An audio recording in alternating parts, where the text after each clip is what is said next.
Grand মোসাল্লা থেকে Azadi square 10 kilometre এলাকা জুড়ে কোথাও পা ফেলার জায়গা নেই।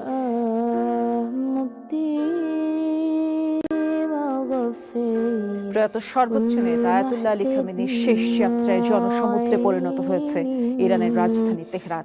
খামেনি সহ পরিবারের নিহত বাকি সদস্যদের মরদেহ নিয়েও শোক র্যালি চলছে।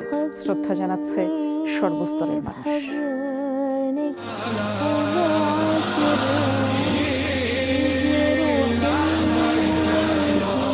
তেহরানের ঐতিহাসিক ইনকিলাব চত্বর, নেই তিন ধারণের ঠাঁই, যতদূর চোখ যায় শুধু মানুষ আর মানুষ। প্রয়াত সর্বোচ্চ নেতা আয়াতুল্লাহ খামেনিকে শেষবারের মতো শ্রদ্ধা জানাতে এই জনসমুদ্র।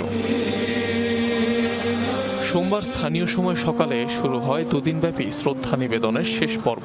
গ্র্যান্ড মুসাল্লায় আনুষ্ঠানিকতা শেষে আজাদি স্কয়ারের উদ্দেশ্যে আয়াতুল্লাহ খামেনির মরদেহ নিয়ে